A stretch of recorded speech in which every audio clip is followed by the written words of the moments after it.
Hi, welcome back to Story Time with Gigi. Make sure that you like and subscribe.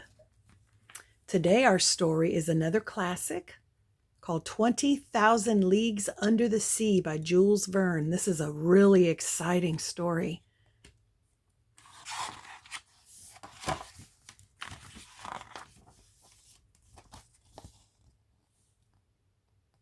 Captain Nemo was a brilliant man and a great inventor. He was passionate about science and technology, but was also a private man, frequently disappointed with the world around him. Wishing above all to isolate himself, Captain Nemo eventually designed the perfect solution to his problem. Using his vast knowledge and the utmost secrecy, Captain Nemo engineered a fantastic submarine equipped with the latest technology.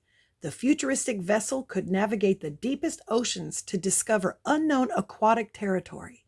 Captain Nemo called his submarine the Nautilus and set off to explore the salty seas.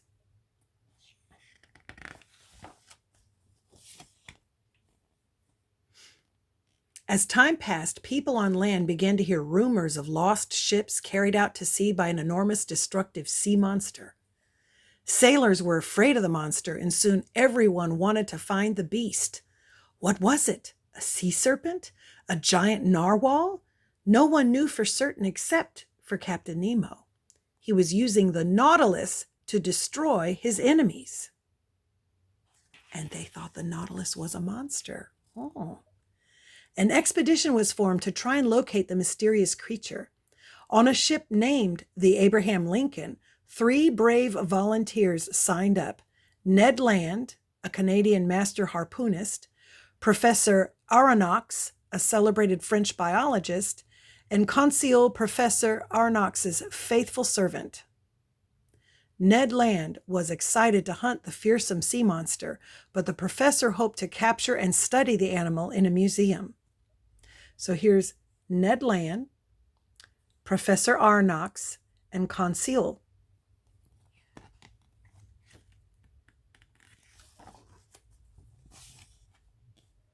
For several months, the crew sailed, searching desperately for signs of the marine monster. Just as they were about to give up, there was a sudden uproar. "Look there!" cried Ned. "Narwhal approaching, straight ahead." "Prepare the harpoons. This is our chance," replied Professor Aronnax. Ned threw the harpoon. All at once, the ship was violently struck. The crew tumbled onto the deck. Panicked, they tried desperately to keep the Abraham Lincoln afloat, but a giant wave submerged the boat. The professor, Conseil, and Ned were tossed overboard. They swam for hours, gasping for breath, until finally they struck a hard body, maybe the back of a whale?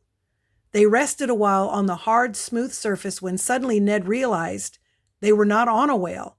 "Professor, this monster is made of steel."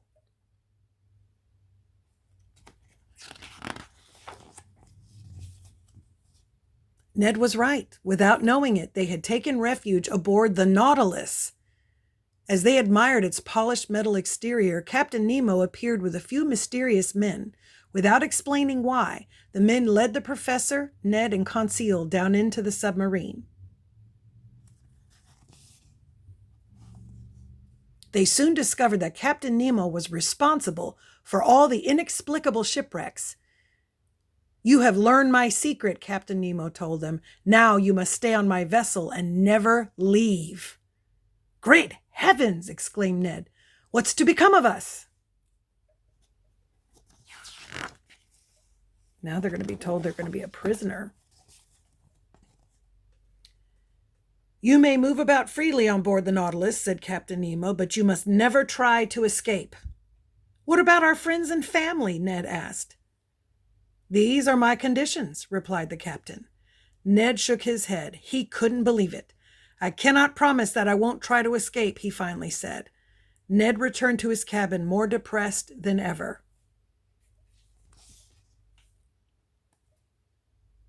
As the days and months passed, Captain Nemo and Professor Aronnax found they had much in common.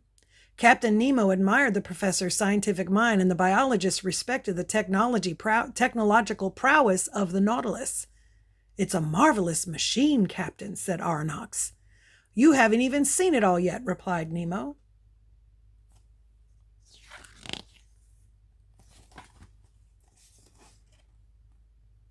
One day, Nemo invited the 3 companions to an underwater hunt near the island of Crespo.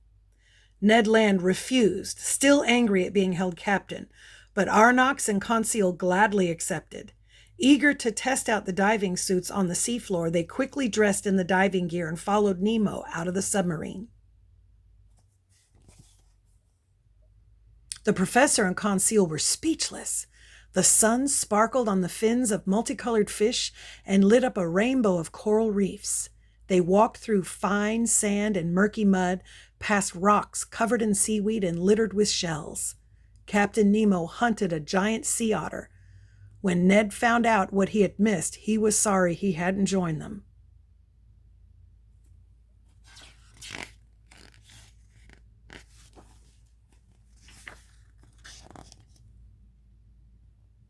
Navigating through every sea and ocean, Captain Nemo, his crew, and their prisoners traveled thousands of leagues as they made their way around the world. One morning, the captain decided to bring the 3 companions on an underwater walk to harvest some oysters. While doing so, they discovered a giant oyster that weighed nearly 600 pounds. They couldn't believe their eyes when they spotted the magnificent shining pearl nestled in the shell. But on the way back to the submarine, nothing went as planned. An enormous shark blocked their way. Captain Nemo advanced, spear in hand, ready for combat. A tremendous battle ensued. Nemo pierced the belly of the beast, but a violent blow from a fin threw him to the ground. Heroically, Ned Land stepped forward and finished off the shark with his harpoon, tinting the waters red. When they returned to the Nautilus, Captain Nemo thanked Ned profusely.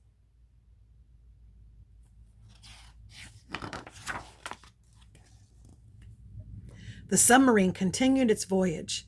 When it finally reached the Atlantic Ocean, Captain Nemo proposed another underwater excursion, but this time at night. He wanted to show the professor the fabled sunken city of Atlantis. When they arrived, Professor Aronnax could barely believe his eyes. Ancient walls and crumbling columns rose from the ocean floor as if they were on land. He was mesmerized by the extraordinary sight and spent hours contemplating the submerged ancient kingdom.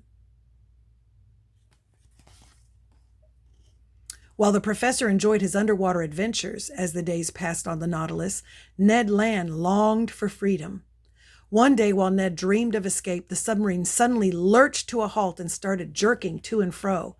"Giant squid!" cried Captain Nemo. "We must get to the surface to attack." The professor was terrified, but Ned confidently grabbed his harpoon, ready for action. My gosh, look at that.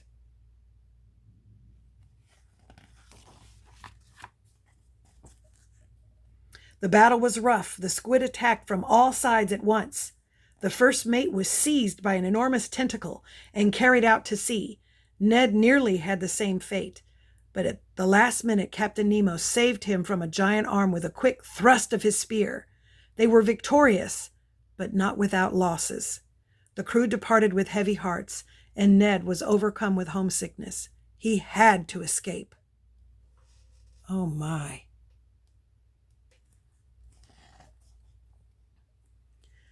The calm after the battle did not last long. Only a few months later, the crew suddenly heard a loud explosion.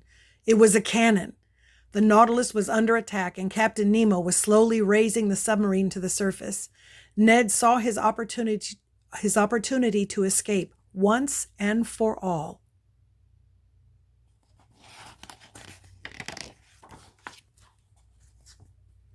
Ned crept to the bridge of the submarine and waved a handkerchief to signal the enemy ship.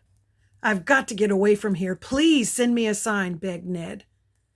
But just then Captain Nemo shoved him back inside the Nautilus. "Wretched creature," roared Captain Nemo. "That battleship is our worst enemy." Captain Nemo was white with rage.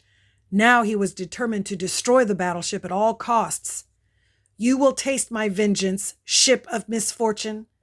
The captain engaged in battle. With tears in their eyes, Ned, Professor Arnox, and Conseil could do nothing but watch the ship sink. They decided it was time to get off the Nautilus as soon as possible.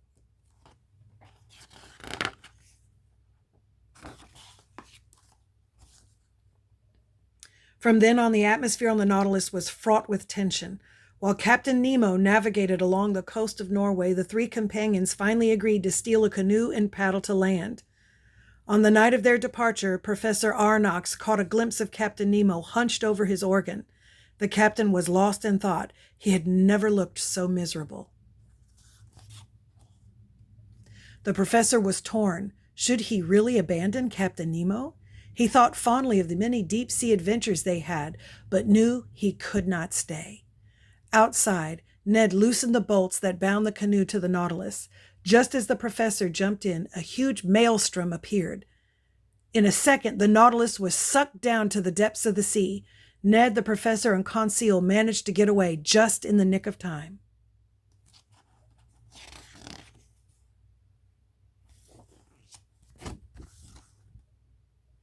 When they washed up on a desert island, the three companions were wild with relief to be alive. They had survived the maelstrom. But did the Nautilus? Professor Arnox scanned the horizon for signs of the submarine. Did the mysterious Captain Nemo drown in his submarine? Would he one day reappear? No one knows for sure. And that's our story. I hope you liked it. Make sure that you like and subscribe and share with your friends. Bye until next time.